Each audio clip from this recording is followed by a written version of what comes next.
This is Failing Justice.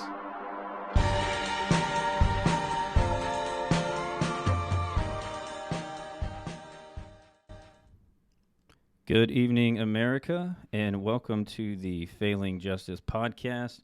I am your host, as always, Justin Carlson. Thanks for tuning into the show tonight. We got another live show. It's only my second one. I'm excited about that. And of course, if you have to leave or you need to catch the rest of it later, it'll always be up on YouTube and Spotify and as well as Rumble. But we are live in Hello Studios in downtown Dallas on the 9th floor. And looking out this window, it's a little dark right now. It started raining. There's some stuff falling out of the sky that just doesn't look normal. So we don't have the greatest view tonight because it did get dark on us a little early, but we heard the raindrops hitting the window, so that's cool. Glad to have the rain and glad that everybody's here listening. Now, what I want to do is I got a guest with me tonight. I'm super happy that he is here. I want to give him just a little introduction. I don't want to do too much because I want him to be able to talk about his story and his journey. But I got Jose Lozano with me tonight.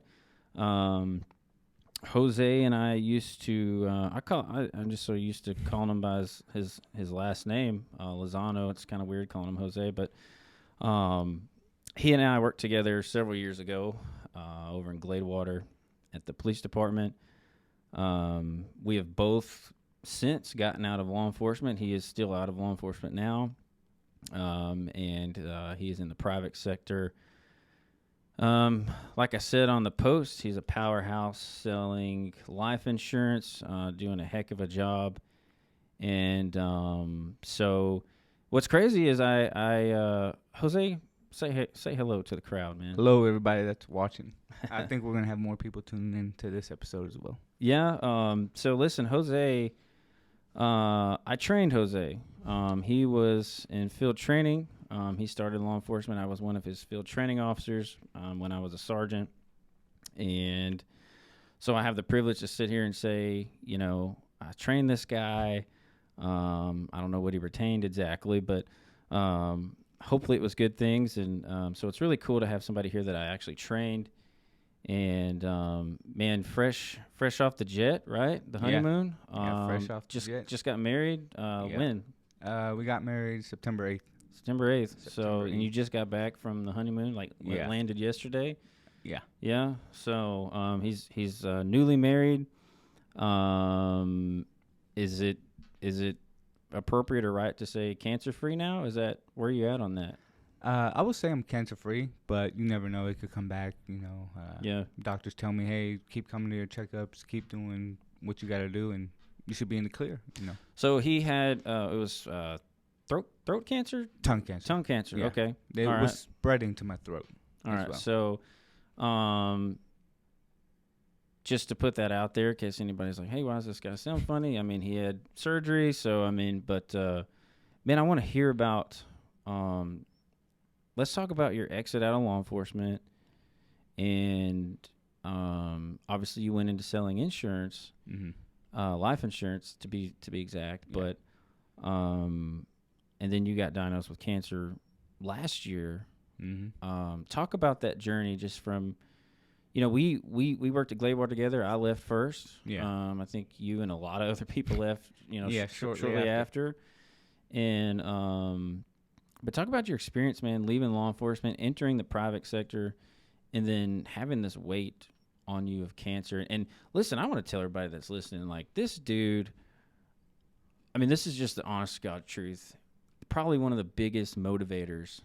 And we were talking just off camera a minute ago, like one of the biggest motivators that I've ever encountered in my life, going through what he went through and just seeing how positive he was. And he'll talk about that in a minute. It's just like you sit here and you're like, how in the world can you be positive while you're going through that? But talk a little bit about that, man.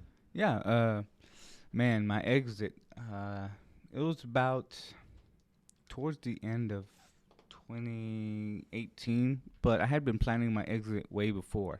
The reason I was planning my exit was several reasons, but one of the main reasons was I felt like I was no longer in love with it, man. When you get into your career of whatever goal you're pursuing, you're enjoying it, you're loving it, you're putting up with whatever politics, whatever issues are going on. They seem so minor, but as time goes on, you start realizing, this is starting to bother me. This is starting to interfere with my personal life, or this is starting to not be what I want anymore.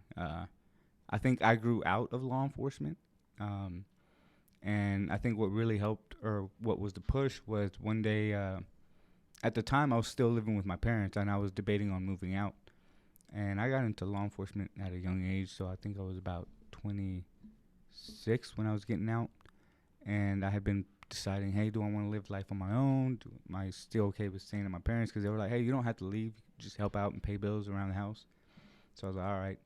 But one day I saw my dad get laid off his job, and he had been there for 17 years. He had a job, and he had a business. And the look on his face, man, when they let him go, just like that day. You never want to see your dad go through something, and just the look of shame on his face. I saw the look in his eyes, and I was like, wow, 17 years. I got into law enforcement because I thought it was job security. But then you really look at it, you're like, you're rolling the dice every day. So, I mean, I think at one time, maybe it was job security. At one time, with a lot of risks, Yeah. obviously. But now I think the risks are even higher. I mean, because you're in the risk of getting attacked by your administration, or getting, shot and killed, or getting attacked by the media, or the prosecution side. They want to put a case on you, and who knows, you might end up in prison. I mean, it's just, I think there's so many risks. And I know we used to say, like, in the old school days, like, hey, law enforcement is job security, but I don't know if you would look at that like that anymore. No, my perspective changed, man. Once I started looking at it, I was like, man, there's people who are willing to take me out for whatever purpose. It could be because maybe it was that person was, going through a rough day, and said, just whoever messes with me today, I'm ending it for them. There's that. And like you said, administration, you say something, you do something either on accident or intentionally, and gets you fired. And then getting into law enforcement is hard enough when you don't have connections, which I think is, something that people don't realize is law enforcement. I don't want to say it's like a cult or a secret society, but you have to have your connections. Because they don't just let anybody in there, and you got to go through a rigorous hiring process. And so you got out. Yeah. Did you immediately go into selling insurance? I can't remember what you did. It was a process, because when I exited, I was pursuing a different business before life insurance. I just got into a life insurance company, but I wasn't licensed. I had lined up to start some other businesses, and I flew out to Florida. As soon as I was done, I went to Florida for a conference, and I was excited there, and then come back, and then shortly after a relationship I was in for 2 years that I thought was serious breaks, and I'm like, okay, so I'm now without a career. I'm now without this person. What am I doing? And then I just started self-developing more, and I read a book that at the time when it says if you fully commit to what you're going to do, it's going to feel like a stroke of magic that friends and people are going to pop up and help you get to where you're going. And that day I said, you know what, let me get my license. I tested 2 times, and I failed by 1 point the first time, and then 2 points the second. And then the third time I was like, man, if this doesn't work, I'm going back into law enforcement. And I said, God, I asked you for a prayer. You sent me a sign, but now I'm asking you for help again. I passed the test with a 71. Thank God. Yeah. Third time's a charm. Oh, yeah. So I committed to it, man. I said, you know what? This is a sign that I'm going to stay in here. If I stick it out, God will reward me. If I stay loyal to the journey. And, I got out to go into life insurance because I was praying one night, man. I said, hey, I know there's more purpose for me here than just being in this small town. And if I go to another department, you got to start from the bottom, work your way up, seniority, all that hierarchy stuff. And I didn't like that. I was like, if I'm working harder than the veterans, I should be able to kind of advance and get privileges that are offered to them. But it's different in law enforcement. So when I was praying to God one night, it was actually in the PD parking lot in the unit. I Like Laywater? Laywater, yeah. Like I was Unit 50, 51, where you one go? of those two. And I was sitting there, and I remember looking up at that orange street light in the back of the PD where we would come in and out. And I was just saying, God, send me a sign that I'm meant to do something big with my life. Like late at night, there's not much activity sometimes. It's slow. So I was reading books and watching people on Instagram, younger people than me, being successful, living a flashy lifestyle. I'm like, what are they doing that I'm not? And I said, I feel like I'm in a fish bubble, that I have a certain area I can only go to and be involved and do. And it kind of gets boring when you put away your usual suspects. You don't have people to play cat and mouse with. And I said, you know what? I don't see myself being here for the next 20 years, especially in a toxic environment. So when I was praying for this opportunity, man, some guy reached out through Facebook. And the only reason I opened his message was because as soon as I got done praying, he messaged me. His name was Jesus. Jesus. Really? And people laugh about it, but I'm like, I'm serious, dude. That's the only reason I opened the message. Right after you got done praying? Right after, like, less than 2 minutes, the message came in. It was at 2 a.m, dude. Wow. And so the guy offered me an opportunity. Says, hey, how would you like to learn about life insurance? It's like, I don't know anything about it. I'm 26, about to be 27. Didn't have a clue about it. And he said, would you like to make $1,500 part-time?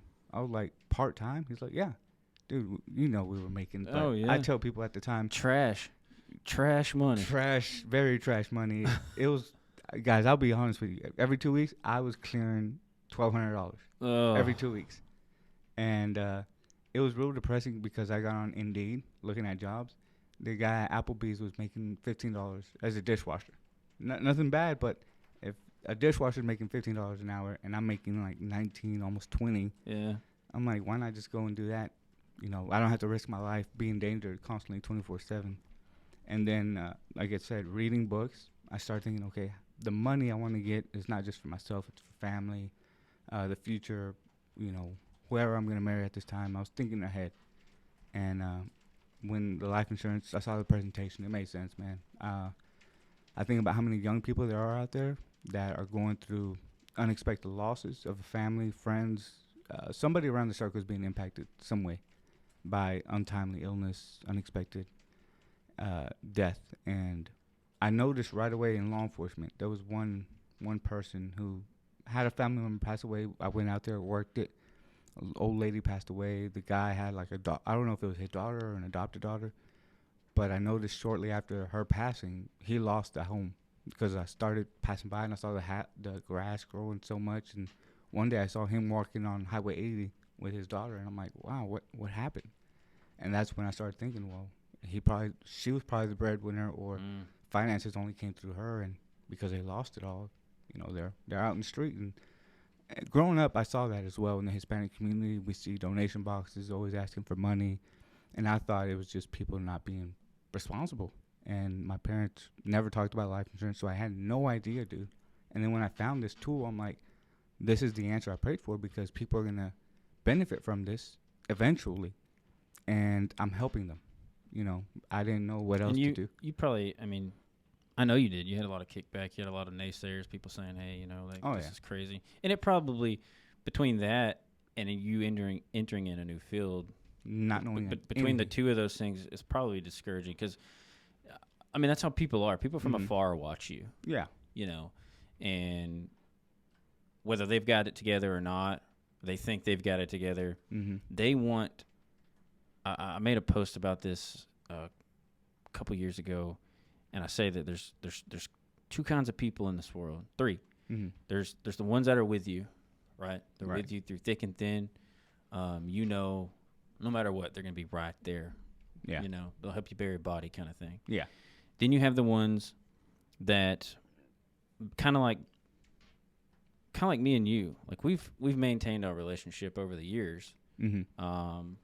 You know, but we just haven't. We've seen each other a couple times. Yeah. But from afar, like, I want you to win. Right. You know, I'm for you. I'm for what you're doing, and vice versa. And then you have those other people that are like, you know, they want you to fail. Yeah. You left their police agency, you left their business, you left their circle. You left that circle because you're growing, and they're stagnant. They don't want to move, and because of that very reason, you're automatically they want to see you fail. And it brings joy inside of them, and so I'm sure you had those kind of people. Oh yeah. I had it within my family. I had it coming from different areas. There's a funny story. I'm not gonna say names. I was actually in the unit with one of the guys who worked on the opposite shift from me, and I was just talking with him, and he knew I was leaving. Another officer had called. This is the first time I'm telling this story publicly on social media, and no hard feelings for what was said. I actually want to thank that for being said because Motivation, bro. all negativity, bro, that has happened between my Motivation. exit, I learned to use it as fuel. Exactly. And this other officer called him while in the unit, and he put it on speaker. So he's talking. He's like, "Well, Lozano's leaving, but he doesn't have to worry because he got mommy and daddy." And I'm like, "Mommy and daddy?" I'm like, "I'm leaving, and I'm going to do something more for them and for other people." But I don't think he was trying to insult me or anything. But he was kind of just probably doubting that I was going to be successful. And I was like, "Oh, okay." So during tough times, during times where I doubted, hey, if I'm going to succeed, I would replay hearing that conversation over the phone. I'm like, well, if I quit now, he's right. So do I let him be right, or do I prove him wrong? So pushing through everything, man. A lot happened with the ending of the relationship, ending of exiting out of law enforcement. I did try to go back several times when times got tough. Different agencies rejected me for whatever reason. And one guy, I asked him, "Hey, man, so why am I constantly getting rejected?" And he says, "Well, go talk in this town. Go talk to the agency. It has to do something with this agency." Same thing when I came into Gladewater.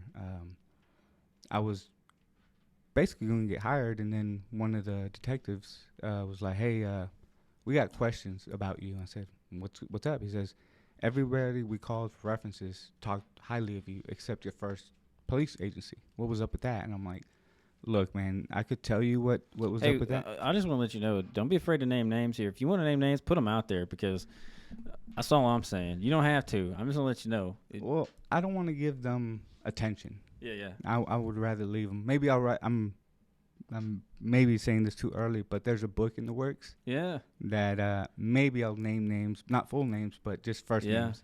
So yeah, when they called my agency, they bashed me, and I'm like, okay. So I told the detective at the time, I said, "Hey, if I tell you what really happened, you're not gonna believe me." And I get it.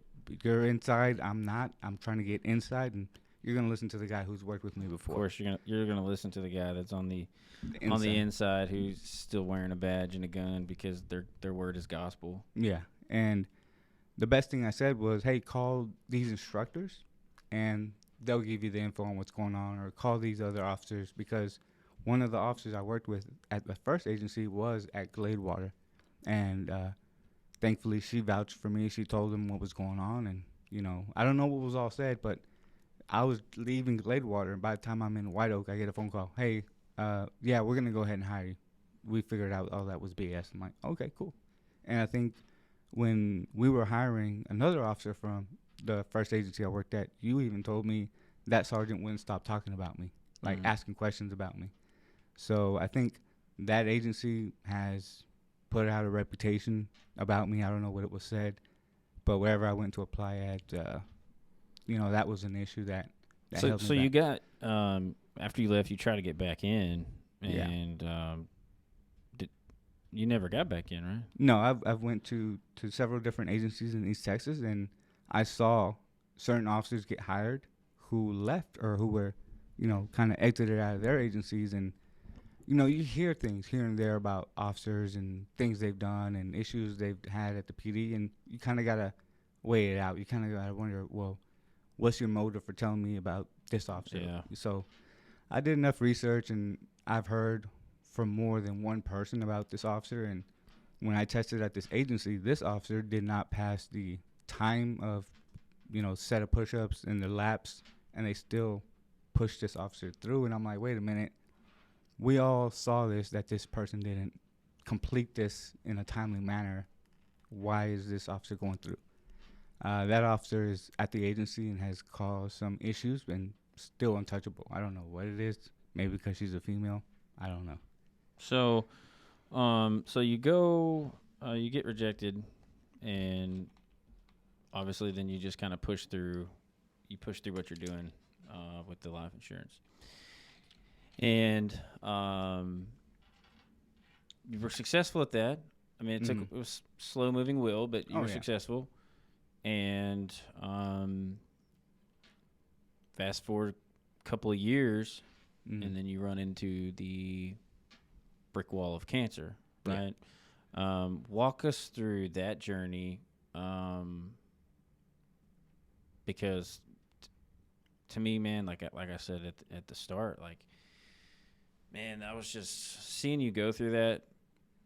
Man, my heart broke for you, and there was nothing I could do. You know, I reached out to you several times. Yeah. I just felt kind of helpless. But you, like I said, you were just so positive, man. But talk about how that came about. Your surgery, how you felt, and how you stayed positive through that time. Yeah, I started feeling symptoms somewhere between late August, early September of 2022. And, men, as being men, we kind of like try to shrug things off. We don't like going to the doctor. We don't like worrying about our health. We don't kind of pay attention to it. So I was pushing through, shrugging it off. Started as a canker sore. By October on Halloween, the pain got excruciating all on the left side of my ear, down my neck. It would hurt to eat. It would hurt to talk. But I didn't tell nobody. Then I went to a clinic. The guy looked at me less than 2 minutes, was like, "Oh, it's canker sore. Go see a dentist." I'm like, "Okay." So I call my wife, which fiance at the time, and I tell her, "Hey, this is what they said." So she was like, "Oh, okay, whatever." Then I feel the pain going more and more, and I go to Mexico, and I was gonna go down there and go to a doctor, but due to family funerals and stuff, I didn't have time to find a doctor to go to. So like, yeah, I'm gonna come back to States and do it. And it wasn't until a day before Thanksgiving, I go to a clinic again. They draw blood. They say you're fine. There's nothing really we can find. So I was like, okay. And then the day after Thanksgiving, Black Friday, we go to the ER because my tongue swelled up and the pain was just excruciating. That doctor in the ER was just less than 3 minutes, kind of just assumed, hey, it's cancer. And my fiance was like, how can you be so sure? And he's like, look, I've seen thousands of patients a day. I'm never going to see something like this on anybody else for the rest of the day or the week or month maybe. So that's got to be cancer. Go get a biopsy done. And I'm thankful for him, man, because he called around the local area to get me a biopsy scheduled for Monday. And it was actually the mayor's son, Longview mayor's son, who took me in Monday morning, first thing, and did the biopsy. And then a week later, we find out it's cancer. I had my whole faith in God, man. At the time, I think when you're working at a job or 9 to 5, I think some people take life for granted. They think that they made it wherever they are by themselves, and they forget to give God, glory and grace, whatever. But once you venture out on your own, man, you really start having conversations with God. So before the cancer, I was having conversations with God late at night. Hey, God, I don't know where I'm going to find my next client, where I'm going to find another agent to work with, to build. Show me the way. These late night conversations. So I had more faith that whatever was going on in my life, I knew God was going to work it out, or it's working out for a reason. So when the cancer diagnosis, I was just calm.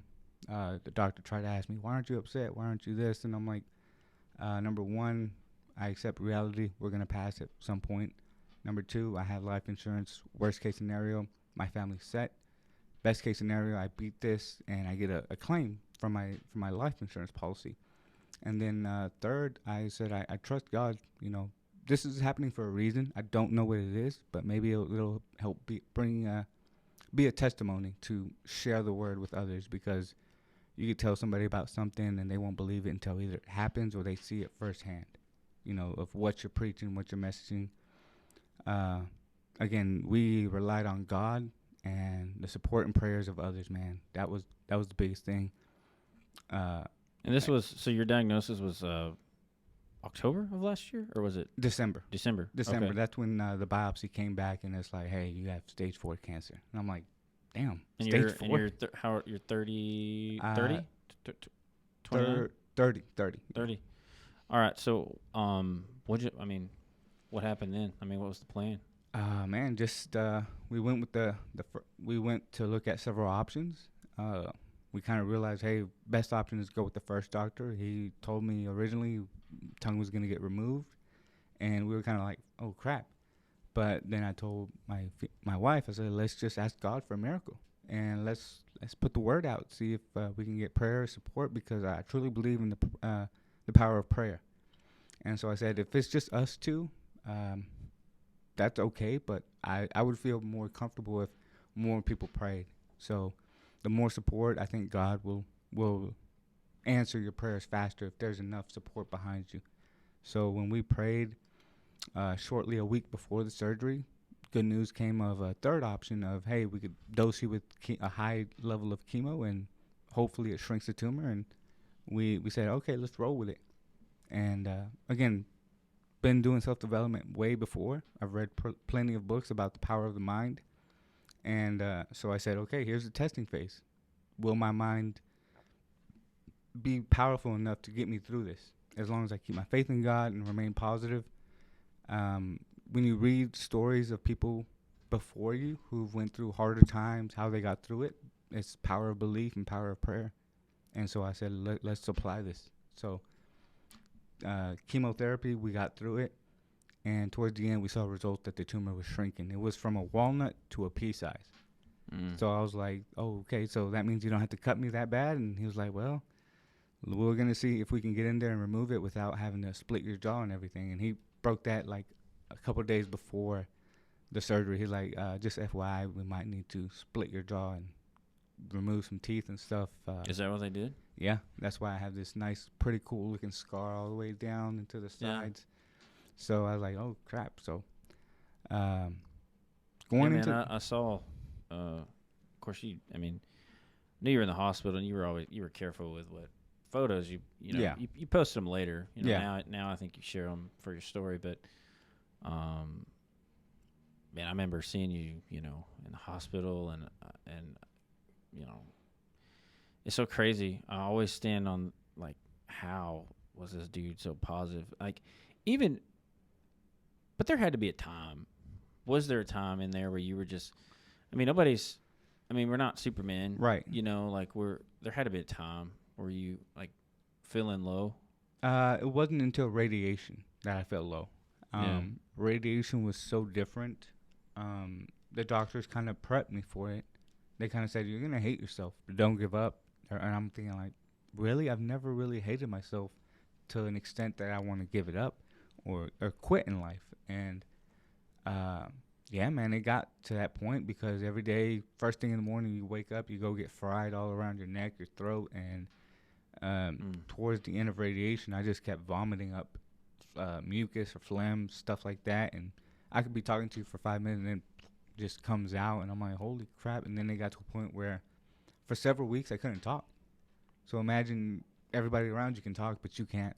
And you have to write or text what you want to say. And it's kind of like, oh, man, this kind of sucks. Like, not being able to express how you feel and, whatnot.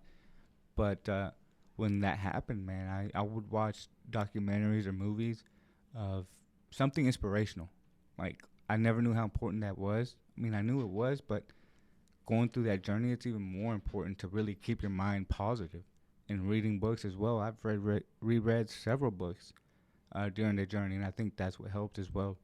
I don't know how to read the Bible, so I don't know how to read it. Like, I don't know if you read it like a normal book from beginning to end, or you just, some people say open it and read where it lands. But prayer late at night, prayer at night, in the morning, middle of the day, I would just focus on the end result, man. That would be honest.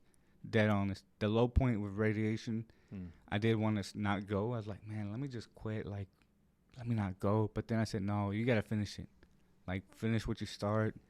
And I thought about legacy. I said, if I have kids in the future, I want my wife to be able to tell them, hey, look, your dad went through this. And reflecting on my family's legacy, where my dad comes from, where my grandparents came from, I'm like, what did they go through? They went through hard times, I'm sure, at some point in their lives. But they push through. And I think you have to dig in deep and focus on your legacy. Be like, how do you want to be remembered? I'm like, I don't want to be remembered for being a little punk. I want to go. I want to go out. Be a little punk. And I want to be like, hey, if I go out on my shield, I go out on my shield. Like, I don't know, man. Legacy to me is very important. So do you think? Had this happened to you, and you know, I kind of asked you this before we started, like, you know, I saw that picture you holding. I wish we would have brought it to put it up here, but I saw you holding the picture of that check. Mm-hmm. You know, and to me, just my thought process. Yeah. You know, maybe it wasn't yours, but my thought process was when I saw that, I was like, okay, like this dude's heavy in the life insurance, and here he has gone through cancer. He's on the other side of it. He went through a hell of a journey. He stayed positive, and he's holding this check up, and it's like, my thought was he has a story, okay? All of these things had to have happened for you to hold that check up. Oh, yeah. And so to me, you have that story to tell to your clients, you know, potential future clients, like, hey, look, this is my story. This is what literally happened to me. And if I didn't have this, you know, I would be in a world of hurt. And that's probably the truth. I mean, because, yeah, I mean, you couldn't work, dude. You couldn't talk. I actually worked till the last week of my surgery, like doing appointments when I could, submitting policies while getting chemo. I think I shared a few photos of me in the hospital getting chemo, and I'm working on my laptop, like submitting some policies. And, you know, I was meeting with clients, and some people were like, really, you have cancer right now? I'm like, yeah. But I'm willing to be here because I want to make sure you get protected. Like, to me, it's very important to help as much people as I can before my time is up. Like, and I knew that about you, dude. When you were different in law enforcement, when you were different and you're not like the rest, you stand out. Oh yeah, I was, and like, I knew you were different, and you said it a second ago, like wanting to help people, and that's the cliche answer. Like everybody that gets in law enforcement, you ask them, "Hey, why did you do it?" "Oh, I want to help people." You know, yay, go team. But it's like, but is that really why you want to get into it? You know, I think that's just the standard answer that I think candidates think they're supposed to give during their interviews. You know, I have a good story about that response. Many times we get asked, "Hey, why do you want to become a cop?" "I want to help people." Like I said, it's cliche. In the academy, they asked us that. And I was shocked. This will open up a can of worms or something, but it'll be interesting. In my class, not that many blacks or Hispanics were in there. I think there was maybe 4 Hispanics, maybe 5, and I think 3 or 4 blacks. But by the end of the academy, I think we were down to 2 blacks, and I think we still kept all the Hispanics in there. But they were asking us each individually, hey, answers. And one of the guys was like, I want to continue the family business. I'm like, in my head, I'm thinking, like, family business? What do you mean? Law enforcement isn't a business. But he was like, it is now. Yeah, you know. He was like, my great-grandpa, my grandpa, my dad, my uncle, blah, blah, blah, blah. So I want to continue the legacy. So I was like, okay. And then there was other people who were straight out honest. I just want to check. I'm like, cool. And, you know, again, people say, hey, I want to make a difference. I got into law enforcement because somebody inspired me. Somebody changed my perspective about law enforcement.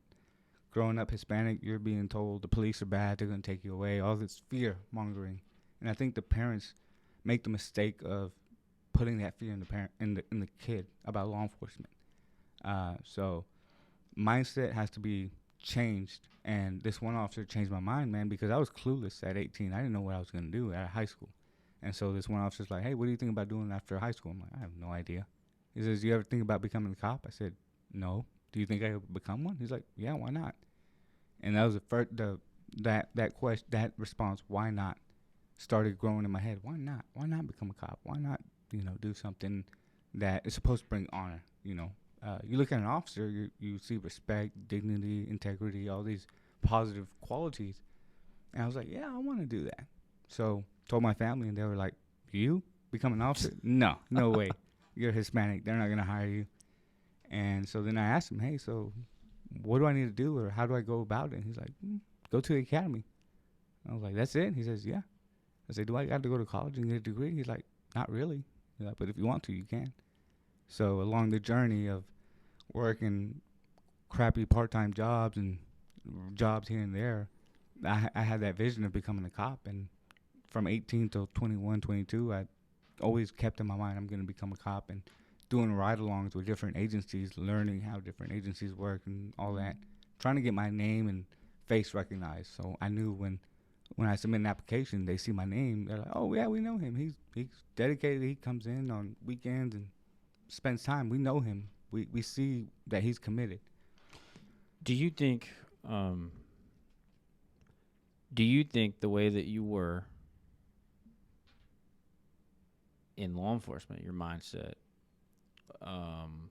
would have gotten you through your cancer journey? Do you think you would have been the same? I mean, because you've always been a positive guy, I'd say for the most part. But when you're in that profession, it's a struggle, right? Like, oh, yeah. In some areas, it's a struggle. Yeah. So do you think cancer hit you when you're beating those streets at 2, 3 o'clock in the morning? How your mindset, your perspective, your positivity, do you think it would have been the same? No, I think I would have struggled. I think I would have definitely struggled. And I kind of had a feeling about we're going to get into the subject of mindset in law enforcement. And the best reference, or the best way I can kind of explain it is, I don't remember. You're going to laugh. People are going to laugh at me. But what Spider-Man movie is it when he gets Venom? The black suit. Is it Spider-Man 2 or 3? One of those. Heck, I don't know. So my kids would know, but I don't know. Watching that movie, I saw him go through a change. He was a positive, happy guy. Then he gets this better power, but it comes at a cost of making him negative, pushing people away. And that's what kind of law enforcement does to you. If you stay in it long enough, if you don't have a healthy ventilation system of getting out the negativity that we see on a daily basis, it seeps into your spirit, your soul, your mind, and it consumes you unless you have a healthy way of releasing it. So, no, I don't think I would have handled my cancer battle the way I did if I was still in law enforcement. Well, because, I mean, I could tell you, the negative impacts that, I'm back in it now. Yeah. Totally different, though, right? It's not. I can't compare the two from where I used to be versus where I am now. The negative impacts it had on me, my family life, my mental health, and there was no help for any of those things. No. I mean, some agencies claim that there were. Like, they would say all day long, hey, yeah, we got a good peer-to-peer program, and we're here for you. But at the end of the day, man, you come in there and you say, listen, I'm having some suicidal thoughts. I feel angry. I feel violent.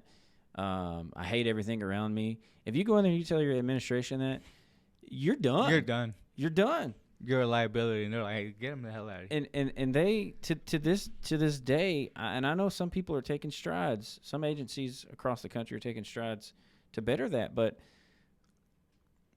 it's still behind the curve. Oh yeah. So, but that's a culture that's bred from generation to generation to generation. So the problem becomes, it's been that way for so long,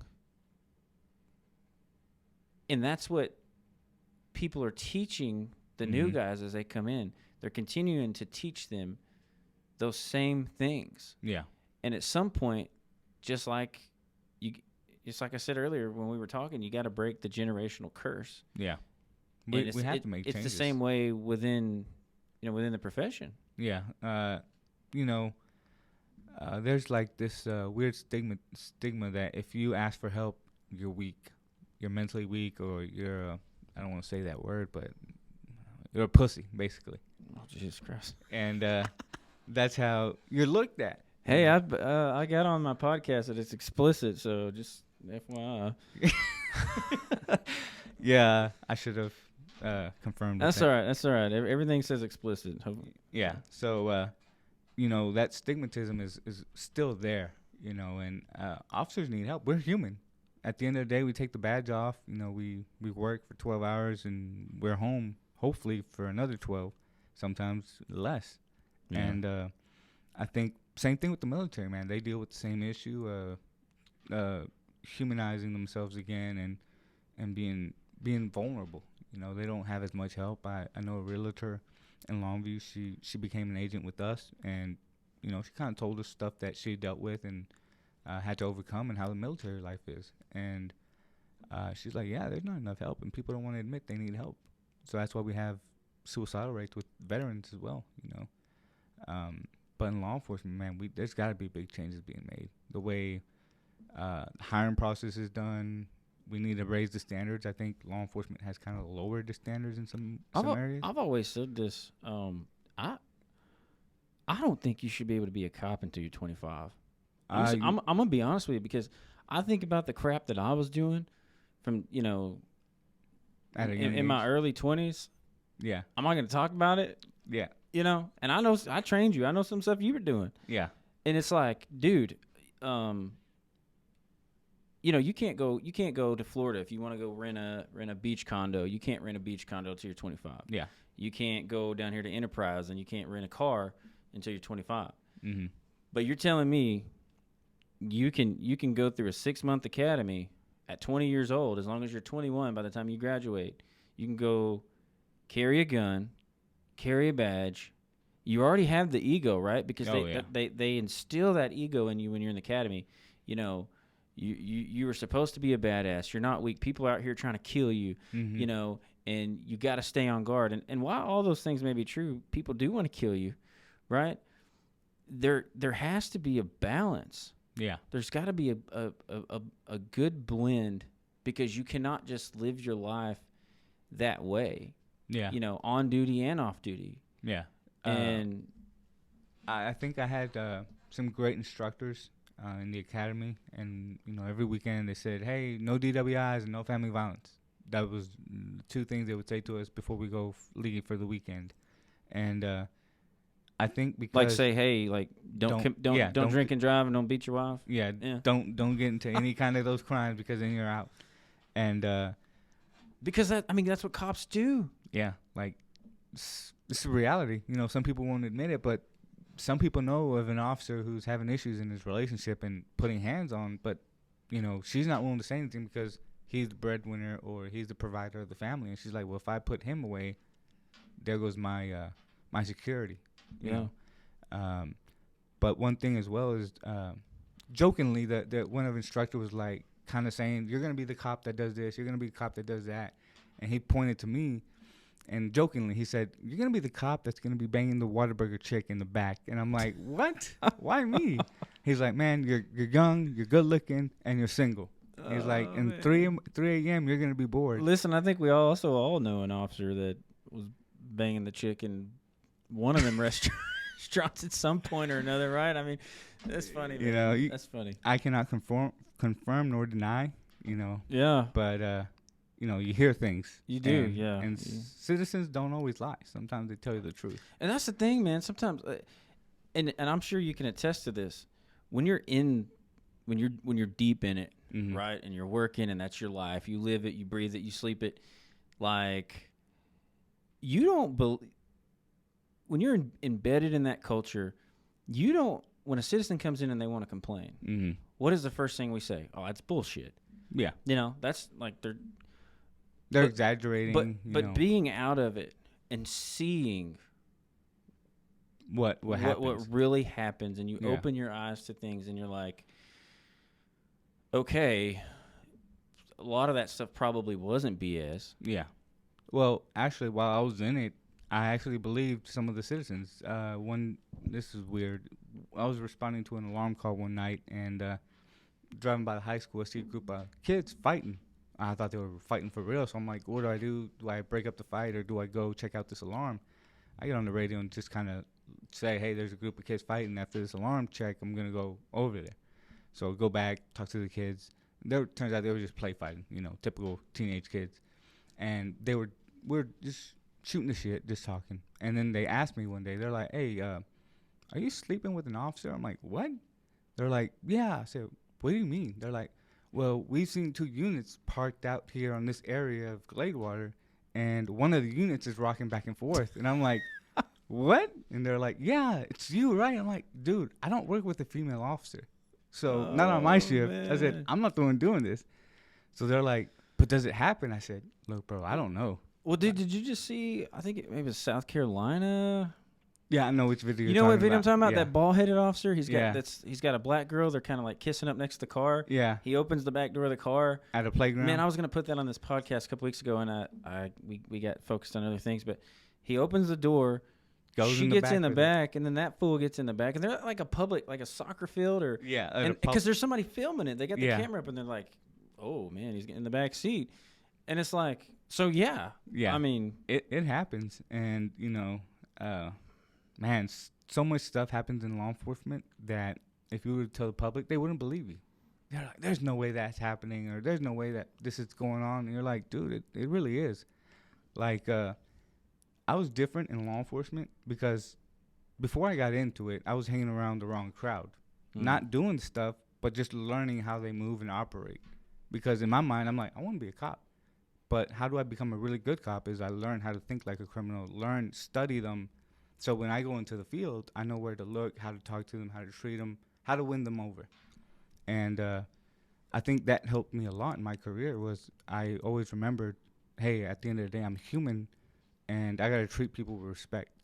And I don't know if you got wind of it, but our friend Terrell at one point pulled me aside and was like, hey, man, how do you know so much about gangs? Are you involved? Are you part of them? Were you ever a gang member? oh, Terrell. And I was like, Oh my nah, gosh. bro, where are you getting this information from? And he's like, well, this deputy at the county is shocked that you know so much about the gangs you bring in, the gang members you arrest and everything.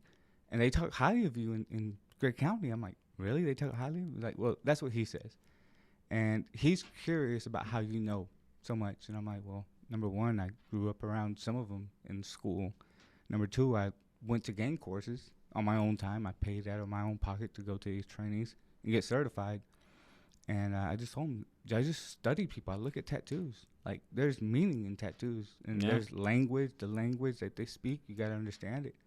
And so he kind of was just, like, curious that I knew so much and that I was very friendly to the people we would arrest and, deal with. No, you can't be friendly. I mean, Yeah.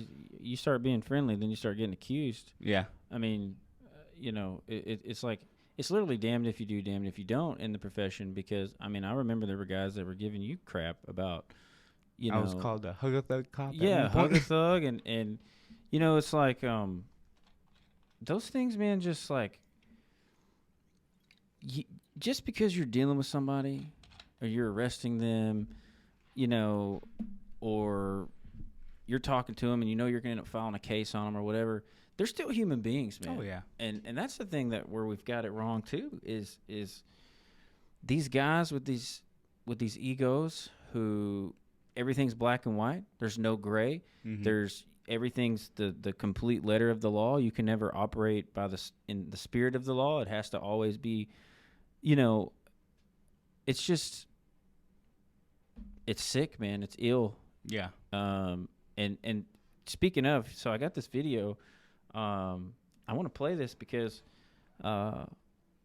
this is a little backstory on it before I play it. So you had a Seattle police officer. He was operating this happened back in January, but this kind of all just blew up recently. Mm-hmm. Some of these stories take a while to come out, and from what I understand, the Seattle police was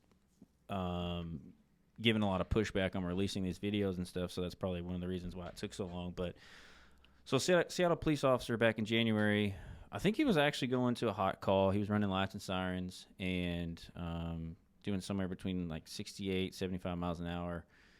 And he goes through a crosswalk, and he runs over last name Kandula. I'm going to butcher that name, but Miss Kandula, she was 26 years old. She was a Northwestern student. Mm-hmm.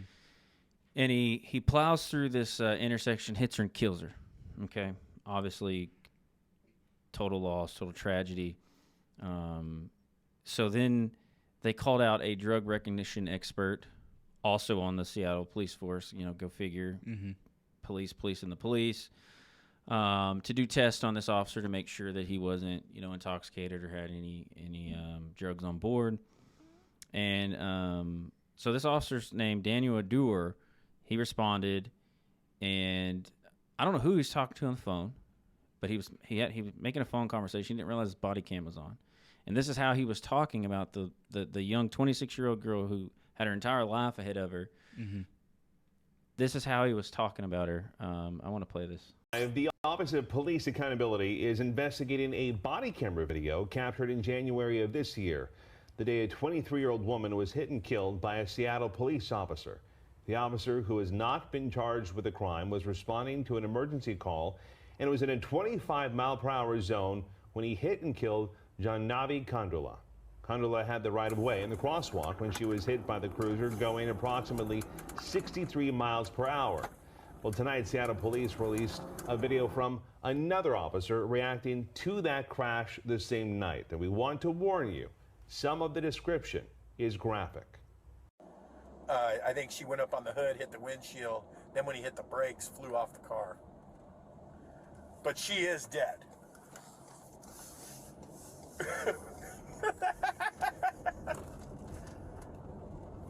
No, it's a regular person. Yeah.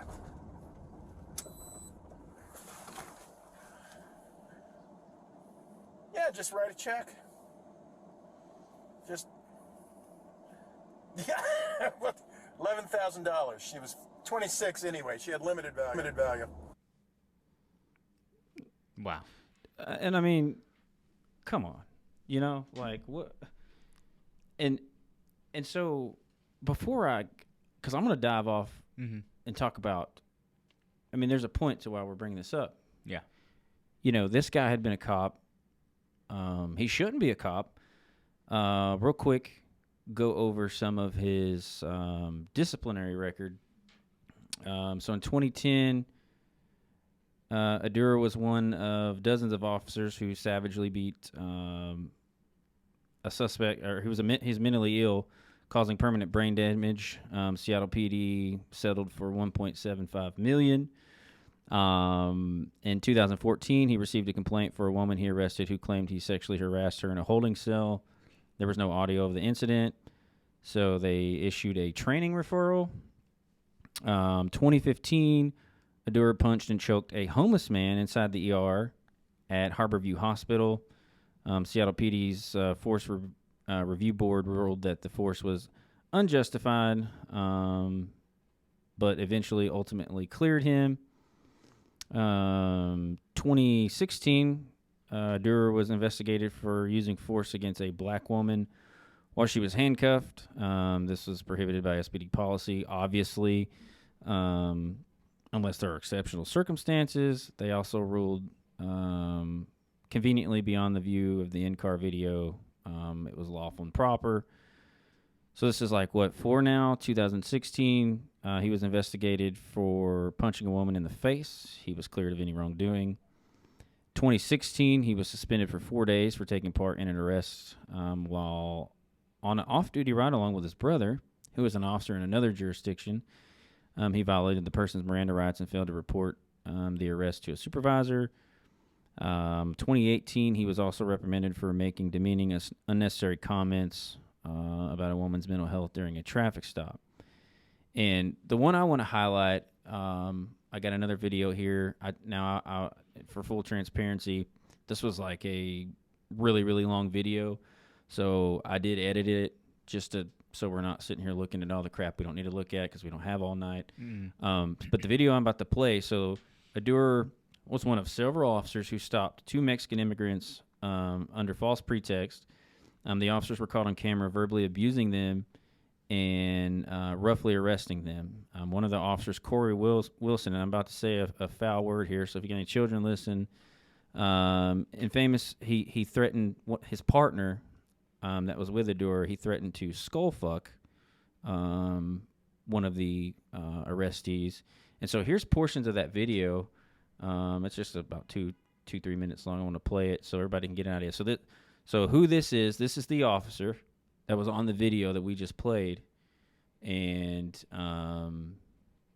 23 years ago. So this will kind of give you an idea of what he's been doing for 23 years.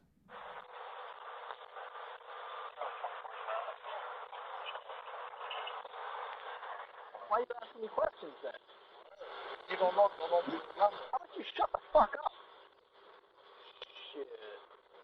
Hey, you're in a bad spot. Who gives a shit? I'm from Detroit. Oh. Fuck Yakima. Who gives a shit? You're talking your buddy into jail, man.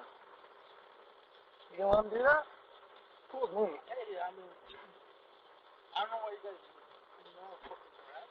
harassing us? Harassing what you? What?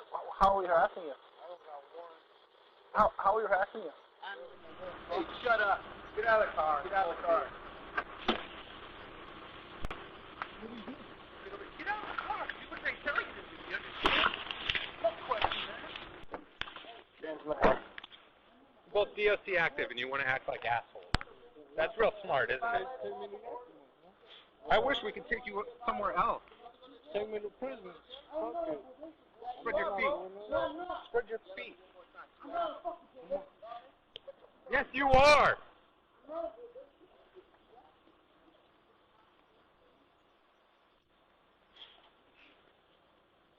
Are you going to make poor decisions like your buddy over there? You guys are too tough for that, right? Yeah. I'm trying to do my job. You're trying to make a living on the street. Don't suck my dick here, all right? I know you don't fucking respect me. I don't have to have respect for you, but we can at least pretend, all right? You guys are like men. You're not going to treat me like one. I know you won't. Just because I wear a badge, I don't have to treat you like one because you're a criminal. I know. Hey, man. He'd like that. All the schools are getting smoked.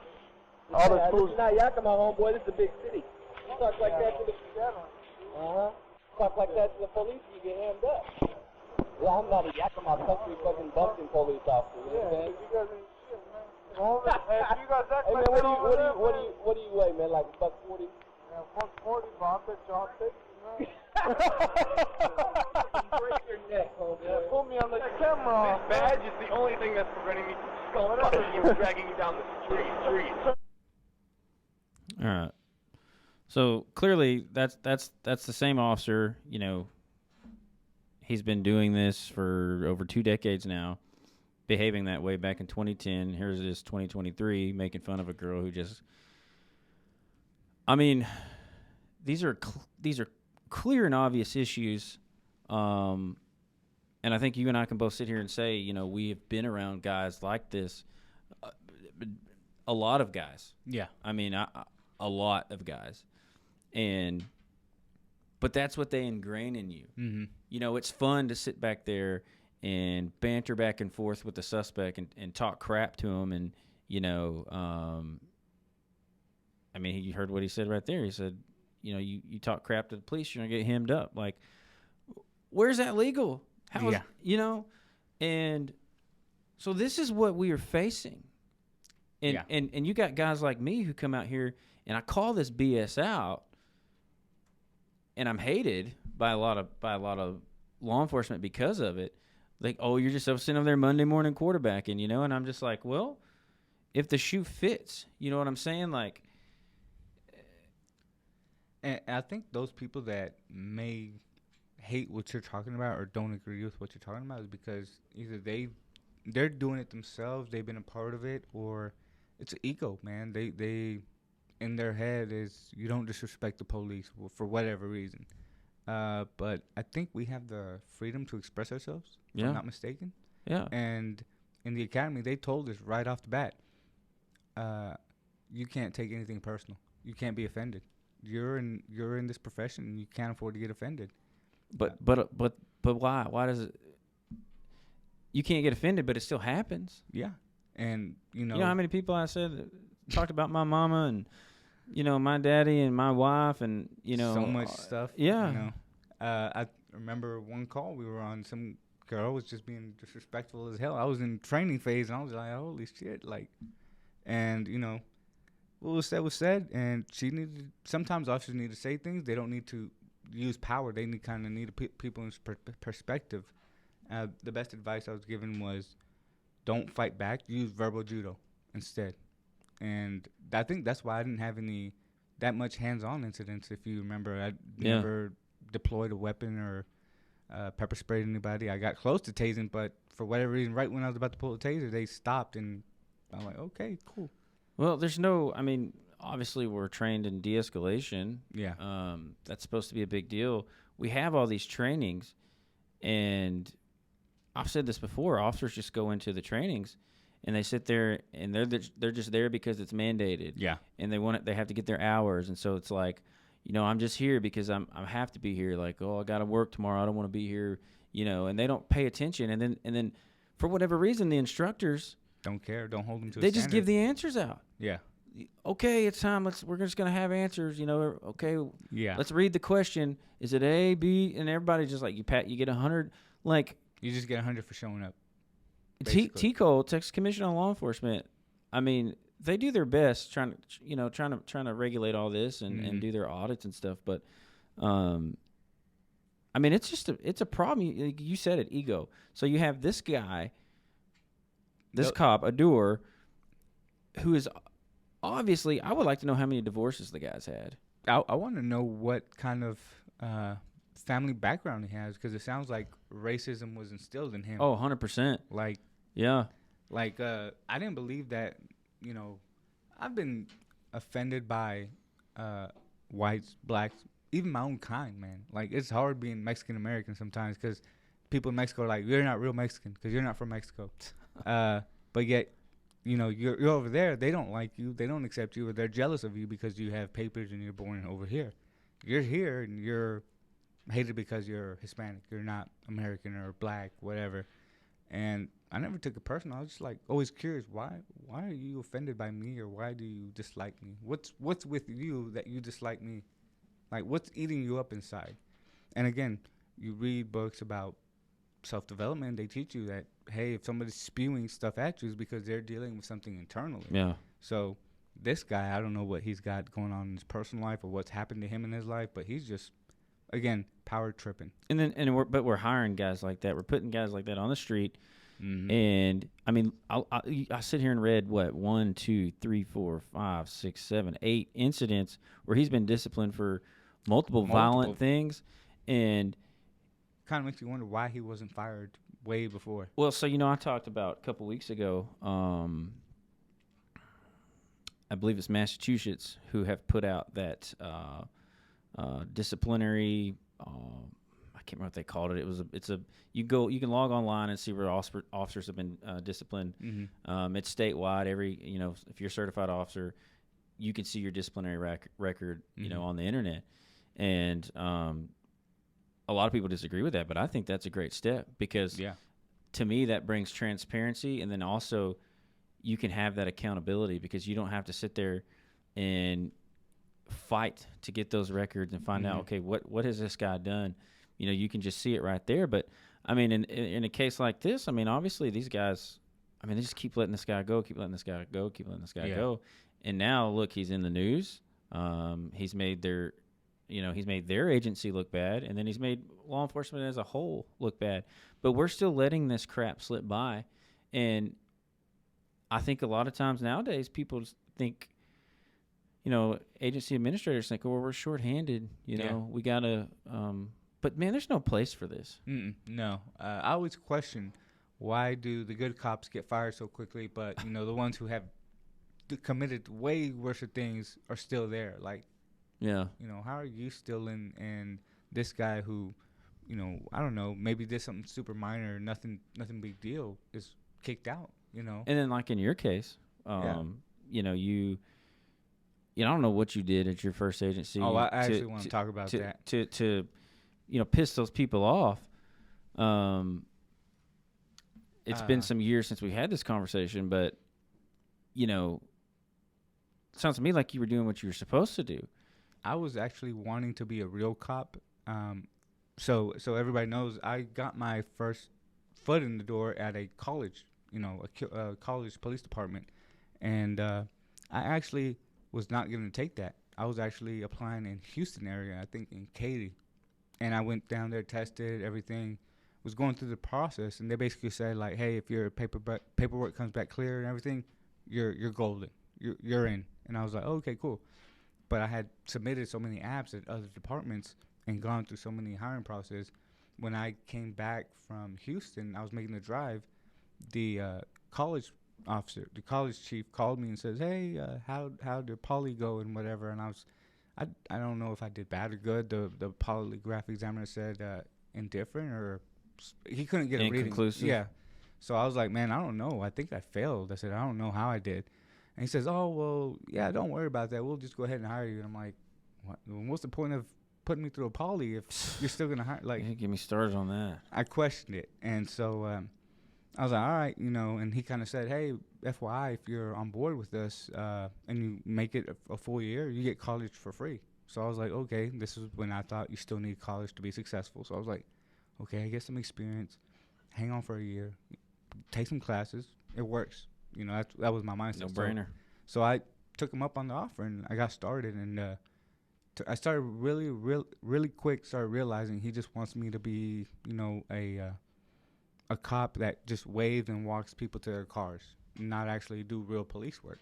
And I started digging and finding stuff, and colleges may not like it, but a lot of their athletes are involved in gang activity and drugs distribution. And I started diving into it and getting tips from people in the dorms, and they were like, hey, why aren't you going to bust them? At one point, there was a dorm where you could tell that dorm was used to just break down weed. And I got tips about, from a trooper one day. He called, he says, hey, I'm in Orange, Texas. I just stopped a car that came from that college. And he says, I don't know if it made a delivery, but this car had a shit ton of marijuana, and the driver admitted that they were delivering to your college. So I just want to give you a heads up. So that night, I could smell it so strong, dude, in the air. And I was like, where is it coming from? And we were told that if we suspect some dorms of having drugs, we could call the canine, and the specific canine handler would come and bring the dog. Well, there was a certain officer there who, at the time, I was catching on that he didn't like me doing police work, real police work. He kind of just wanted to keep it mellow and chill and just turn a blind eye and don't mess with the students. Mm-hmm. Just kind of let them go. And we called the canine handler and everything the next day, and they bring the dog. All of a sudden, that dorm, spotless clean. And that officer was not present. He was kind of standing so far away, shooting me mean mug looks, and I'm kind of like, why are you mugging me, and why are you not over here, like, kind of helping with the search and, figuring out where this is coming from? And he kind of just, we didn't get along, dude. We bumped heads. One officer told me not to talk in the squad room, that it was bugged. I didn't believe it. I was young at the time. I'm like, why would they bug this? Why would they bug this? And I was saying some stuff. I was saying, F this sergeant, F that. And I'm like, I don't give a, one of the officers was Galindo. You know her? Yeah. And she was like, dude, you can't be saying that. I'm like, I don't care if, I don't think they have this bug. I don't believe it. So I was just blurting out stuff. Next thing you know, we're having a meeting about respect, about how you can't say certain things. And I'm like, huh. So in one mindset was like, maybe Galindo snitched on me. But then I'm like, I don't think she would do that, because she's even paranoid about the room. Mm-hmm. And she was telling me, no, don't say it. And sure enough, we had a meeting the next day, and the chief indirectly says, if you want to go kick down doors and do this and be, a badass, go join the military. And I'm like, okay, so why do we have to have everybody here? Why can't you just talk to me? But I was on probation, 6 months, FTO, all that. Well, I'm getting towards the end of it. They pull me aside and say, hey, FYI, you're not going to pass your FTO. I'm like, what? They're like, yeah, we don't see it working out. So I was like, what do you mean? They're like, well, we're going to give you two options. Either you can willfully resign, and we give you an honorable discharge, or we blackball you. And I was like, what? They're like, yeah. And at the time, being fresh into the department and everything, you don't know these terminologies. I didn't know. So I'm like, what's blackball, blacklisted, all this? I'm like, never heard of this. So I'm like, all right, I'll resign. So I think because I was not willing to play whatever role they wanted me to, they were against me, and they were like, we don't want this guy. And dude, that follows you, right? Yeah. So that follows you. I mean, you said you did get hired at Gladewater. Yeah. But then, fast forward several years, you're out, you want to get back in, you have to reface that. So I had the same problem with Palestine PD. Mm-hmm. You get me on this rant, I don't mind naming names, because, I stirred up stuff over there, Mm-hmm. but it was stuff that needed to be stirred up. Oh yeah. I mean, Yeah. everybody that follows me, they know. And there was so much corruption from within, so many unethical and immoral things going on from within, and they blacklisted me, blackballed me, even though I left because I was fed up with it. Yeah. They come up with some crap after the fact, and I can't wait for this to go to trial. Y'all can play this in the trial if you want. They said that I didn't investigate a case. Mm-hmm. I've talked about this before. It was a sexual assault case. They said I didn't investigate it, and that they had to go back and reinvestigate it, and that I should be indicted and in prison. Mm-hmm. But that's number one. That's not true. Yeah. But that's what they have to hold on to. They want to find something. So then they put something in my file after I left, which I played hell to get. Mm-hmm. I had to go through many hoops to get my own records. Like, I wasn't trying to get anybody else's records. I wanted my own. And I had to fight the Attorney General's office and all this stuff to finally figure out what the hell was in there. And I finally saw it. Mm-hmm. I got what was in there. And it was a letter after I left stating that I didn't investigate this case, that I lied about it. And so what they did was, when I applied at other law enforcement agencies, they took that, and anytime a law enforcement agent came to talk to them, they pulled that little letter out or had an off-the-books conversation, hey, you want to watch out for him. And cops just blindly believe cops. Yeah. They just, hey, he's got a badge, he's got a license, they have a piece of paper, because cops can't write bullshit down. They can't lie. No way could they lie, or could this, not be true. It's just because they didn't like me. Yeah. And so a lot of times, man, the good cops don't last. No, because they don't like, because it's that culture. It's that bred culture from generation to generation, and it never stops. There's never an end to it. And we've got to put an end to it, or it's just going to keep happening. Look at, I'll talk about this every episode. Look at the trust that is just gone. It's shattered right now. Look at the general public, the communities, and they have so much distrust for the police. And I would say rightfully so, because, what else are they supposed to think, man? And it really hurts the good cops, for when the good cops show up on scene and they have a good heart and they really want to do something, they really want to change. You have guys like this guy from Seattle who has totally altered the thoughts of the general public. Yeah, and man, I think what you're doing is awesome. I think it's barely taken off. Once it's gonna take, I see this blowing up, man. I see you're giving voice to the voiceless, the good cops who need to come out and share their stories. And I think you're gonna be surprised that there's gonna be a lot of people who are gonna willing to come on board. And I realize one reason why a lot of good cops won't talk about things that are going on is because in their mindset they don't believe they can succeed outside of law enforcement. Oh yeah. And in their mind is like, if I get fired, my pension, like they don't believe they can make more outside. And I always kind of had like, man, screw this. This is a job. I can be successful somewhere else if I just apply myself in whatever industry I'm going in and stick with it. Like everything will come out. Like everything will come out all right.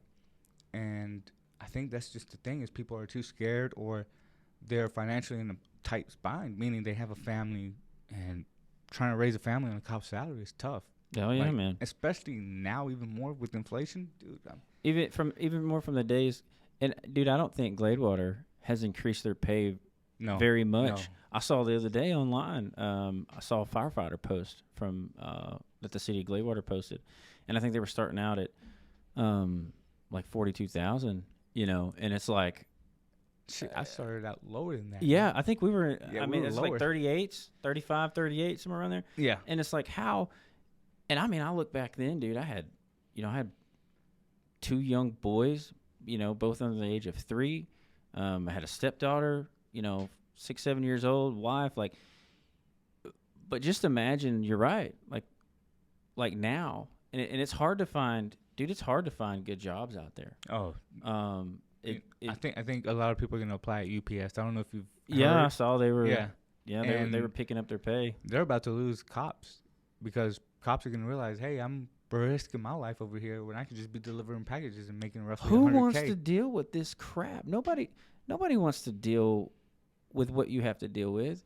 And so, I got a lot of grief for getting back in the profession recently. And here's my thing. This is my take on it. I come at it now with a totally different lens. Mm-hmm. Totally different lens. And my goal is to truly make a change, but not the cliche change. Yeah. You know what I mean? Yeah. It's much deeper than that now. Yeah.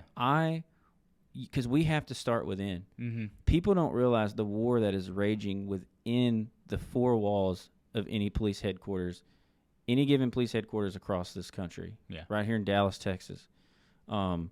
Anywhere. There is a war. We are at each other's throat from within. Mm-hmm. How in the hell can we serve the public?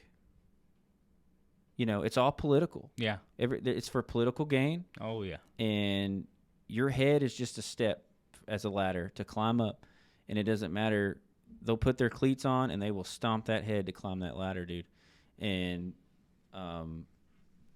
that's why a lot of the problems, I believe, are from ourselves. Yeah.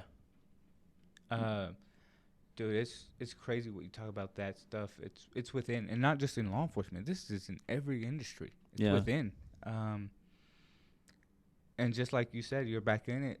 I always said I would never go back in, but I said it recently, man, I was talking to my wife on vacation about it, and I said, you know what? You know how I said I'd never go back into law enforcement? She says, yeah. I said, I think I would go back, but not full time. I think I would do it reserve. A little bit for fun, but as well because, new officers coming in need somebody to help them understand, like, hey, bro, check your ego at the door. Like, if somebody offends you, get over it. Like, you're really in here for a deeper cause, and you need to understand why you're doing it. Like, there was so many guys, bro, that got into law enforcement because the badge, it gets you women. Yeah, like, it does easily, bro. And you can be halfway decent looking. Yeah, and something about that badge, it's a magnet. Yeah, and I was very careful with that, man. I was very careful. I controlled my vices. At the time when I was young, it was women.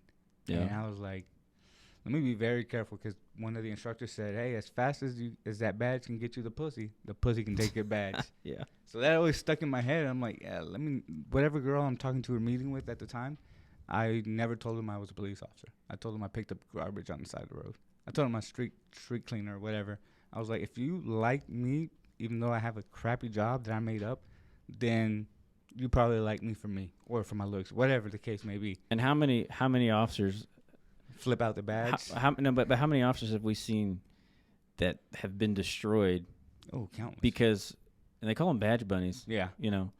I'm not sexist by any means, but within our profession, a woman who goes for cops they're called badge bunnies. Yeah. And how many guys have we known that have had destroyed lives because of a badge bunny? Yeah.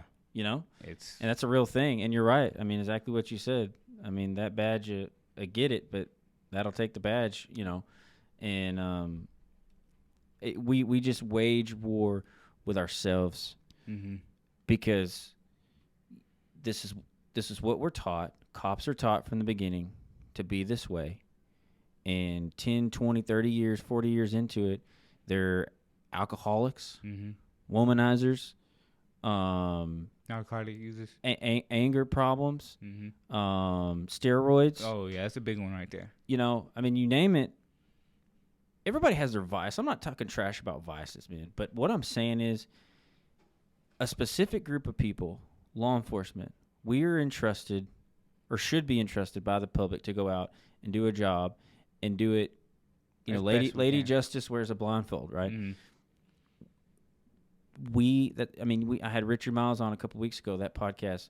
I mean, all because somebody wanted to make an arrest and somebody wanted a statistic, and that man spent 15 years in prison. Yeah. You know, and it just boils down to, what are we teaching from within? Yeah. Why aren't we calling each other out on BS arrest? You know, I had one incident. I don't know if I got the other officers in trouble, but I remember an officer pulled up to a scene. He saw people pull out guns. He was first on scene, called everybody for backup. We all rushed. There was people from neighboring cities in the area, and it was at the time I was investigating a certain gang that was starting BS around the town. And I have my contacts who would tell me, hey, this gang is operating in your area, be aware, and, FYI. So I was working on this, and that person that we put everybody in cuffs, basically. And there was people screaming that the guy that I was holding on to, that I had in charge, like in my arms, they were like, he didn't do anything. So I'm like, okay, well, I'll put him in my unit temporarily, we'll figure things out. We're clearing up the scene, because this was close to shift change. So everybody you want to go home, you don't want to deal with NBS. And I'm kind of like, okay, so they're going. Okay, what about the guy I have? And I think the sergeant or the officer who I asked that to was just not wanting to go home and just get over with. He's like, we'll figure it out. I'm like, what? Like, we'll figure it out? Yeah, everybody's going. We'll figure it out when we get there. I'm like, why not figure it out right now? Yes. There was 2 witnesses that gave written statements that said that the guy I had in my unit did not do anything, that he was not part of it. He was just standing by. And so the guy was like, I'm going to jail. I'm like, as of right now, bro, that's the way it looks. But I'll see what I can do. I was that guy who's, if whoever were taking, it was something I could work out with him or lower the charges, whatever, I was willing to do it. If the arresting officer did not have enough PC to, the way I looked at arrest, man, was, if an attorney's looking at this, can he dismiss the case? Do I have enough to prove that, hey, yeah, this guy, either he was seen by you, there's video of him committing a crime, like there's more evidence than just my word to prove that he committed a crime. And that's how I worked most of my arrests, man. Like, and a lot of times, it's like you said, you roll up on scene, and this is where it's a problem. I had a case a while back. I actually went to trial on it. It was a murder trial. The guy got acquitted. Yeah. Okay. And this was just this year, and there was 4 or 5 detectives at multiple different scenes. Okay. And we are all calling each other and just taking for face value that detective that's on scene over here is competent and that they know what they're doing. It's 3 o'clock in the morning, that they're not freaking, hungover from 10, 11 o'clock when they were, right, drinking all their gin and tonics, right? So it's like you're taking their word for it because you're not there. You're over here. Yeah. And so you roll up on scene, you got a whole bunch of people go, they're like, get this, and you're just blindly taking their word for it, thinking, okay, well, they know what they're doing, they're competent. Sorry, bro, you're going to jail. And that's a problem. Yeah. That stuff has to, you're right, it needs to be figured out right there on scene, because that goes back to, you just can't trust what everybody says. No, and it can get you in trouble. It's not all the time on purpose. No. But a lot of times it is. Like, what's the old saying, piss off the police? Yeah. This guy pissed me off, so he's going for something. I smell alcohol. Oh, PI. Like, it's that's a real thing, and there's been so many people affected by that, and there's nobody standing up and talking about that. No. Dude. All the cops from within, and I don't give a shit. I'm just gonna be total frank. I don't care what my employer thinks or what anybody thinks. Yeah. I will take this all the way to the Supreme Court. Try to fire me, try to sue me, try to do whatever you want. Somebody's got to stand up and say, enough is enough. And you talk about bad arrests, and another place where the problem lies is cops don't want to admit when they're wrong. Yeah. Their ego. It's easy to make a mistake. Okay? And I think making a mistake is one thing. You can make a mistake and say, look, learn from it. Back up. Listen, I screwed up royally. Can can we fix this? Let's try to fix this. And that they don't want to be vulnerable. Cops are not supposed to admit when they're wrong, and especially to the general public. If they come out here and make a bad arrest or, like all these wrongful convictions and stuff, they don't the judicial system, the criminal justice system does not like to admit their mistakes. Yeah.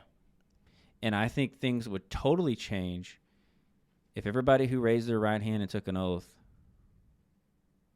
would unite together and say, look, we've got to make a change. If I make a mistake, I make this bad arrest. If I blindly take this officer's word and prosecute this guy, put him on probation, put him in prison, admit your mistakes. Stop trying to hide it. I think that would go a whole lot further with the community than just covering the shit up. Yeah. And the funny thing is, when that guy was getting booked, the judge came in and I kind of just told her, hey, you might want to look at the PC, see if there's something there. I don't know what's being written. And she looked at it and she's like, yeah, I don't see any reason why he's here. And, again, turns out this guy had like traffic tickets or whatever. And so she's like, well, he has traffic tickets. Do you think we should, do you think he should be in for this? It's like, no. I said, if you let him out, maybe he's willing to cooperate and help me with some investigations I'm working on. And, I kind of just told him, hey, man, if we let you loose, would you be willing to cooperate? You have this fine here pending and stuff. He's like, sure, And a lot of people say on social media they won't snitch or whatnot, but yeah, they want their freedom. They'll gladly work with you. And that's kind of how I approached some of my arrests. If it was petty stuff, man, I really didn't want to arrest, but I was like, how can I get him to willingly work? And I kind of just said, hey, man, you want to go home or you want to go to jail? The old training day. Was it training day? Yeah. And I was asking that. I want to go home. But that's what we're taught. Yeah. And I'm like, well, if you help me, this won't go or whatever. We want to arrest for this. Like, I maybe I could get in trouble for that. I don't care. But I wasn't going to arrest for, like, tiny, tiny pieces of marijuana. I was like, no, I'm not going to do that. And then there's officers who are like, yeah, what? That's a usable amount. I'm like, what? Usable amount? And don't get me started on that because I have an opinion on marijuana these days. But, they teach you in the academy. But I don't want to get on that rant. There was something I thought about while you were talking. You talked about PC, probable cause affidavit, right? Yeah. I was talking to somebody today, and we were having the conversation of it was about that incident I was telling you about before we came on that I can't really talk about. Yeah. But my point is, cops can write anybody into jail. What do they teach you in the academy? As long as you can articulate it, it's okay. So what that is, as long as you can twist the words to make it fit, we cops can write a report, and I could write you into jail tonight if I wanted to, Jose. Yeah. And I could. That's the scary thing. We walk out here on the street and we piss off a Dallas police officer. They could write us both into Lou Sterrett jail tonight. Just based off of their word immediately. And then you have a judge who has immunity who will go over there, put their signature on a PC that they half-ass read, and now that person's sitting in jail just because of some ink on a paper. Dude, when I got into law enforcement, this was around the time we were implementing body cams. Before then, you could really get away with so much stuff. In the beginning, I was scared of body cams. And I'm like, man, how is this going to work? Is it going to help them more than me? Is it going to protect me? But over the years, I became appreciative of the body cams because it helped me close cases. And, when I submit a case, I'm like, hey, I got this on body cam. This is clearly, I would personally review my body cams. Night shift, you have more time, downtime stuff. And if I was hesitant about what happened, I would review my body cam video at night. And I would be like, okay, yeah, let me put that in the report. I don't remember if you knew about the sexual assault case. One day we worked in Gladewater, and I put what the guy said to the girl. And, you were like, he said that? Like, yeah, it's on video. And we were, like, reviewing it. And I never talked to the girl. She just started blurting. And I was like, hey, wait till a detective gets here. She just started venting everything, what comments he made to her and stuff. And I was like, okay, well, I don't know if she's going to say this to a detective, but let me point my body cam to her. And as she's venting, there's her face. It's her mouth talking. and I'm just sitting back being quiet, and I'm just letting her vent. And Yeah. when it came to type the report, I put that in there in quotations, and I said, "This is what she stated." Well, body cams were definitely a big step because I mean, look at all. I mean, clearly, right? Yeah. The case in point with the video we watched, like all of those. There's so many things that we wouldn't have caught, that we wouldn't have known about corrupt officers. Yeah. If it wasn't for the body cams. So obviously, I think that was a big step. I think there was a lot of pushback on it. Like, I mean, cops were just kind of like, oh, it's a change. It's a change, and it holds them accountable. And I think anytime, if you are in law enforcement and you're in it for the wrong reasons and you're doing the wrong things and you're corrupt, sometimes it takes a long time for that stuff to come out. Yeah. And even when it does come out, sometimes people don't believe it. Yeah. I mean, hell, I've told so many stories and people, right there in front of their face, and they still don't believe what they see and what they hear. Yeah.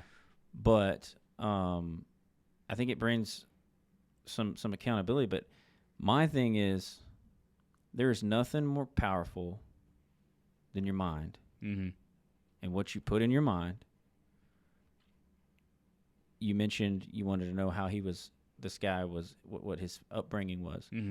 We all were raised differently. Oh, yeah. We all have our implicit biases that will take effect on any given situation. And so you have police officers, who've listened to racism their whole life. And, I argue with people all the time. People say, well, racism doesn't exist in law enforcement. And I say BS, because it does. Is it running rampant? Is every cop racist? No, but it does exist. I've seen it.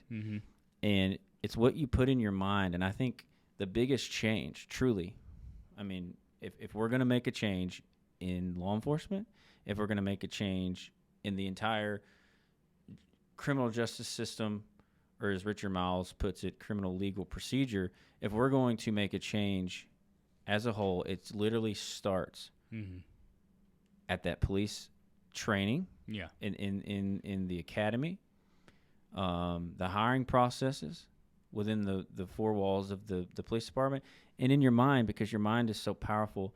And we have to admit, okay, we're doing this wrong. We're teaching the wrong things. It's okay to be big and it's okay to be tough, because there's a time and a place for it. But you don't have to do that all the time in every situation.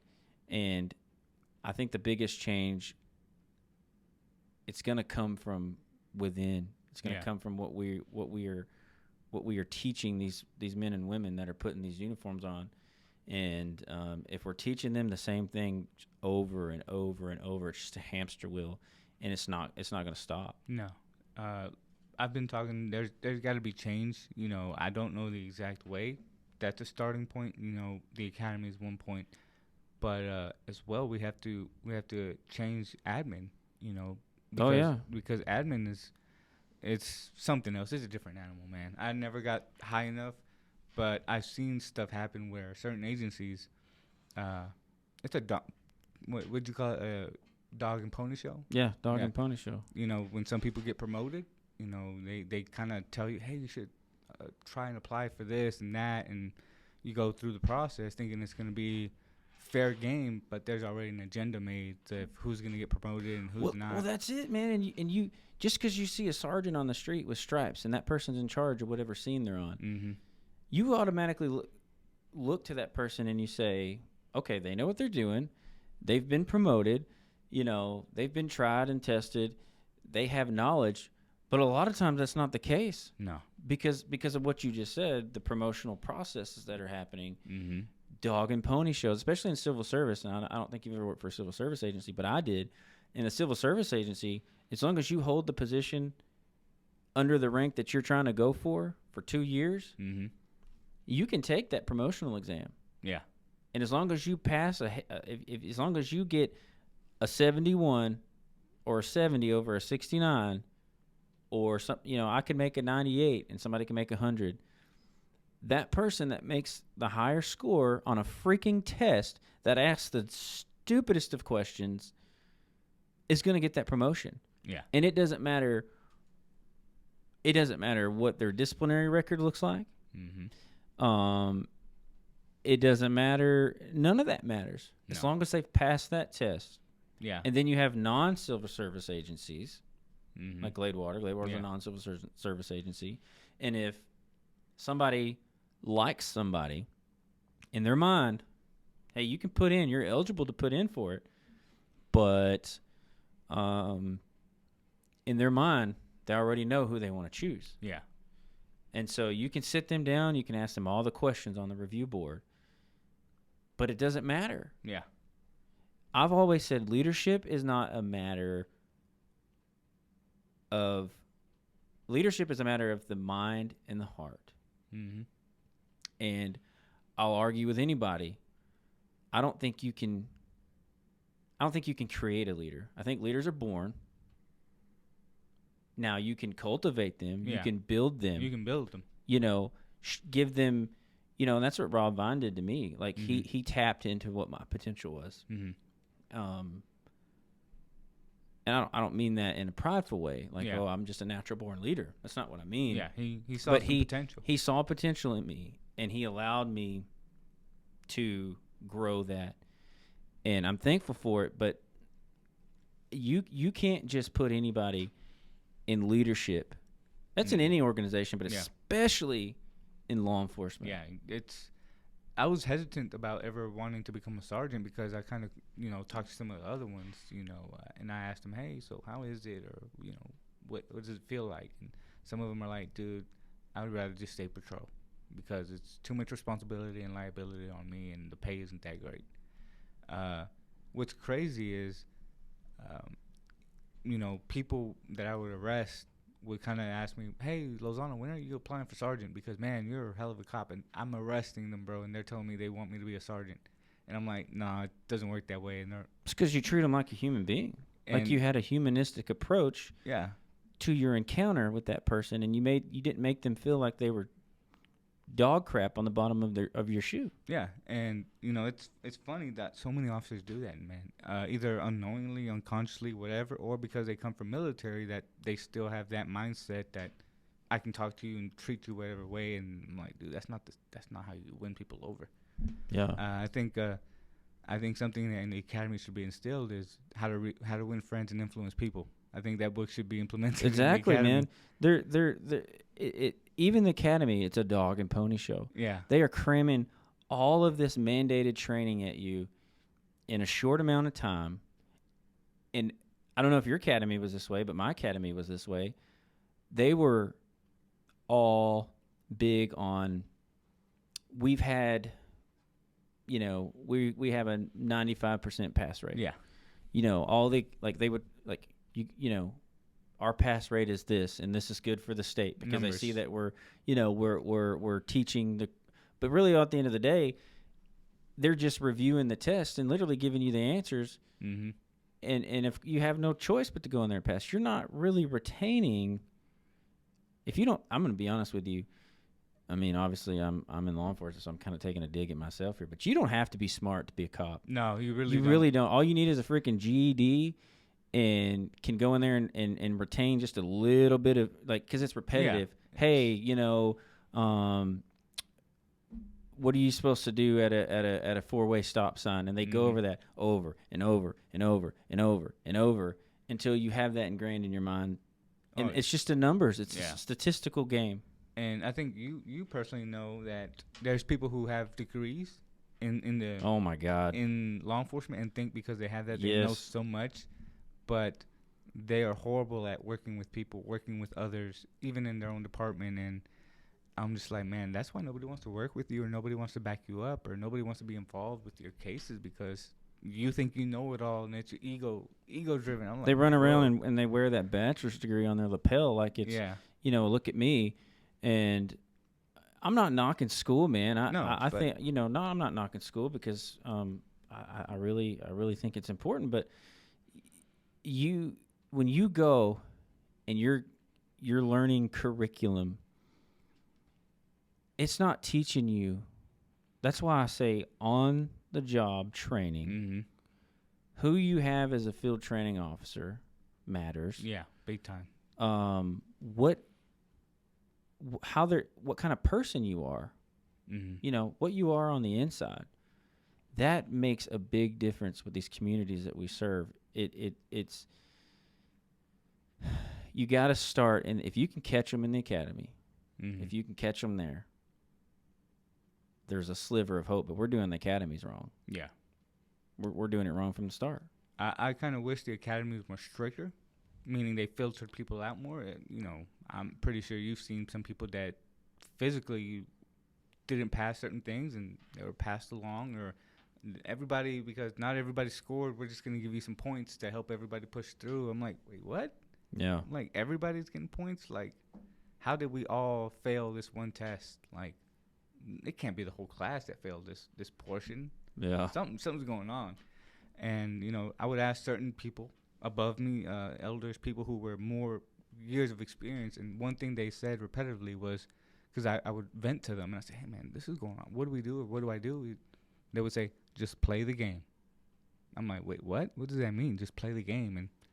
And, again, they're instructors, or they're in this area, and they got to protect their pension. So they can't go against what... It's just like herding cows. Yeah. Like these cows are dumb. They have no idea they're about to be slaughtered. And that's what I saw. That's kind of the analogy that I make with law enforcement.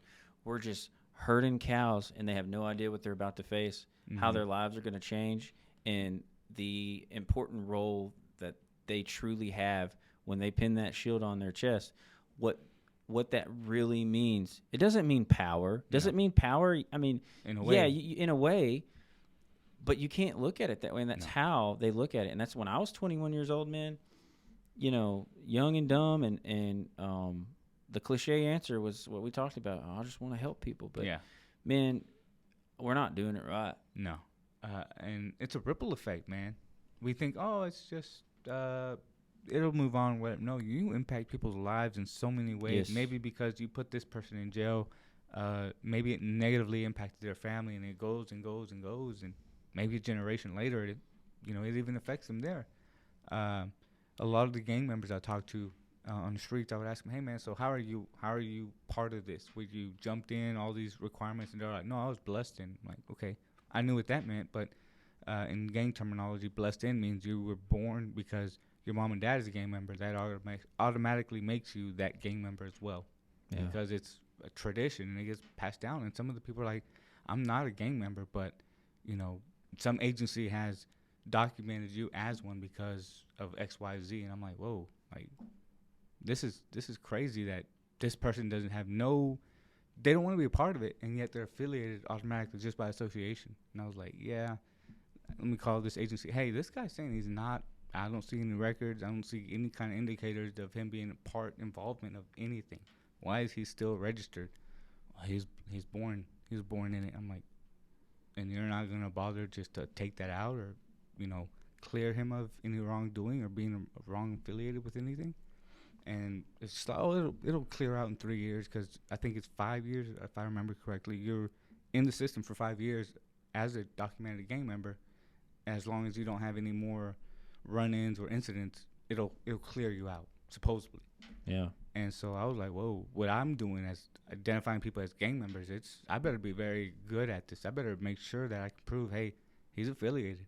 I would ask when arresting people, I'd ask, hey, what about this tattoo? Why are the teeth on this pit bull red on the tips? Why are the ears red? Why do you have a star that's red? Why do you have the 5 as an S? Why do you have this? And they're like, man, how do you know so much? I'm studying this. Yeah, because you don't want to do something wrong. I don't want to do anything wrong. I want to get clarification. I want you to tell me and admit X, Y, Z. Because assumption can make an ass out of you and me. Yeah, you're right, man. Dude, I was so cautious as an officer, because to me, there's people who get paid to go through the academy. I was not one of those. I had to pay out of pocket. So for me, I don't know what the word is that I want to use, but I valued where I was going through. I took care of it. You had a personal investment. Yeah. So I was like, I cannot afford to risk what I worked so hard, because before the academy, I worked at this warehouse. And it was depressing, dude. Yeah, I saw that if I stayed in there longer, I would be depressed and settle with that warehouse. It was a good paying job. But I would talk to people, how long you been here? 2, 5, 10 years. why haven't you left anywhere? Why haven't you gone for something else?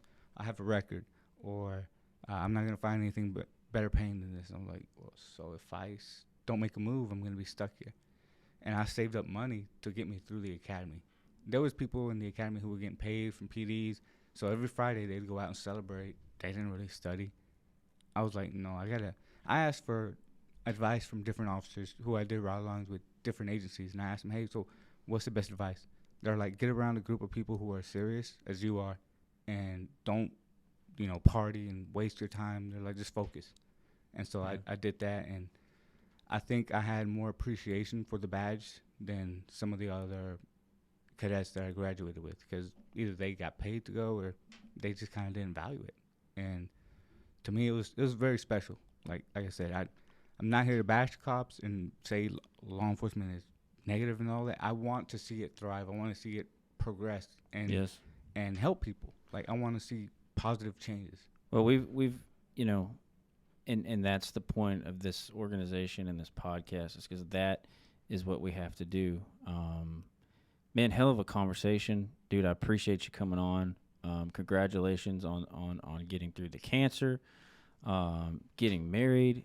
You're about to make another big change. Man, I wish you all the best. I hope everybody listening really enjoyed the conversation. I appreciate you coming on. Guys, I want everybody to remember you can get this podcast on all the major podcast platforms, wherever you get your podcast. We're on YouTube. We're on Spotify. We're on Rumble. Check us out. Go follow Jose Lozano. Also, if you need life insurance, he's your dude. Tune in next week for another episode. Jose, pleasure, man. Appreciate it, man. Appreciate it. Thank you for having me on, man. All right. Good night.